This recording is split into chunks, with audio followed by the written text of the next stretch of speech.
স্বামী বিবেকানন্দের জন্মদিবস ও প্রতিষ্ঠা দিবস পালন করলো রামকৃষ্ণ মিশন বদরপুর। এটি ছিল ১৬২তম জন্ম উৎসব। এদিন বদরপুর বুদ্ধ কলোনি শনি মন্দিরের সামনে স্বামীজির প্রতিমায় মাল্যদান করা হয়। এই অনুষ্ঠানের সভাপতিত্বে ছিলেন পল্লব মজুমদার, সম্পাদক হিসেবে ছিলেন অজয় সেনগুপ্ত, সহ সম্পাদক হিসেবে উপস্থিত ছিলেন সঞ্জয় রায় এবং অন্যান্য সদস্যবৃন্দ। এদিনের অনুষ্ঠানে রামকৃষ্ণ মিশন বদরপুরে প্রায় ১০০ জন প্রতিযোগী বসে আঁকো প্রতিযোগিতায় অংশগ্রহণ করেন। প্রতিযোগিতার নাম ৪টি দলে ভাগ করে সুন্দরভাবে সাফল্যমণ্ডিত করেন রামকৃষ্ণ মিশনের সদস্যরা। ক বিভাগের প্রথম স্থানে অংশুমান রায়, দ্বিতীয় স্থানে রয়েছে অনুরাগ পার্সি, তৃতীয় স্থানে রয়েছে সুনাম দে। খ বিভাগে প্রথম স্থানে রয়েছে বিশ্বদীপ, দ্বিতীয় স্থানে রয়েছে আয়ুষ গুপ্ত, তৃতীয় স্থানে রয়েছে দেবাশিস নাথ এবং অন্যান্য প্রতিযোগী বৃন্দ।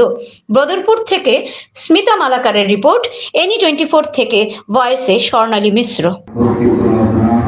তার বাণীতে উদ্বুদ্ধ হয়ে যেন আমরা স্বদেশ গঠনের জন্য ভারত মাতার চরণে আমরা নিজেদের নিয়োজিত করতে পারি।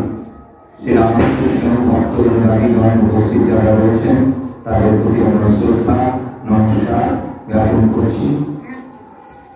কল্পতরু শ্রী রামকৃষ্ণ কাশীপুর গ্রামবাটিতে রয়েছেন। নরেন্দ্রনাথের ঠাকুরের কাছে প্রার্থনা করলেন, ঠাকুর বলেন আমি সুখদেবের মতো নির্বিকল্প সমাধি পেতে চাই, ঠাকুর আমার সেই